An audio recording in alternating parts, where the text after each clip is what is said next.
अगर हम फिर कभी मिलें तो ऐसे दिखाएंगे जैसे एक दूसरे को जानते ही नहीं। ठीक है, बस इसलिए कि उसने अपने बचपन के दोस्त को किसी दूसरी लड़की के साथ घर जाते देख लिया था। लड़की ने गुस्से में उससे रिश्ता खत्म करने की बात कह दी, लेकिन उसने सपने में भी नहीं सोचा था कि सामने वाला बिना कोई सफाई दिए, बिना उसे रोके इतनी बेरुखी से मान जाएगा। जैसे इस रिश्ते को निभाने की कोशिश हमेशा सिर्फ वही करती रही। उसकी आंखों से आंसू बह निकले। यिंगताओ नहीं चाहती थी कि जियांग चियाओशी उसकी बेबसी और टूटन देख ले, इसलिए उसने जबरदस्ती होंठों पर हल्की मुस्कान लाई और मुड़कर चली गई। लेकिन उसे क्या पता था कि जियांग चियाओशी उसे रोक कर कहना चाहती थी कि यह सब एक गलतफहमी है। मगर उसी वक्त ऊपर बालकनी से कोई उनकी हर हरकत पर नजर रखे हुए था। जियांग चियाओशी की मां शुरू से ही यिंगताओ को पसंद नहीं करती थी। बचपन में ही उसने जबरदस्ती उसे शहर के स्कूल में भेज दिया था और यिंगताओ से हर रिश्ता तोड़ने पर मजबूर कर दिया था। लेकिन बचपन की बाकी जियांग चियाओशी को लगता था कि वह अपनी मां के कंट्रोल से निकल सकती है। वह चोरी छिपे अकेले बस में बैठकर उस छोटे से पहाड़ी गांव लौट आई जिसने उसे जिंदगी की सबसे प्यारी यादें और सुकून दिया था। वह यिंगताओ से किया अपना वादा निभाना चाहती थी, लेकिन मंजिल तक पहुंचने से पहले ही उसकी मां वहां आ गई।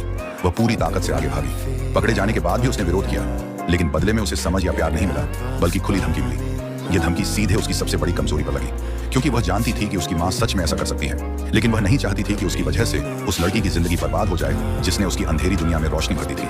इसीलिए आखिरकार उसे झुकना पड़ा और उसने यिंगताओ से हमेशा के लिए संपर्क तोड़ दिया। लेकिन दिल की तड़प वक्त के साथ और बढ़ती गई और सबसे ज्यादा उसे इस बात ने खुश और भावुक कर दिया कि यिंगताओ भी उसे उतना ही चाहती थी। 6 साल बाद वह भी अपने माता पिता से छिपकर अकेले उससे मिलने चली आई थी, लेकिन उसकी मां के लोग हर जगह नजर रखे हुए थे। इसलिए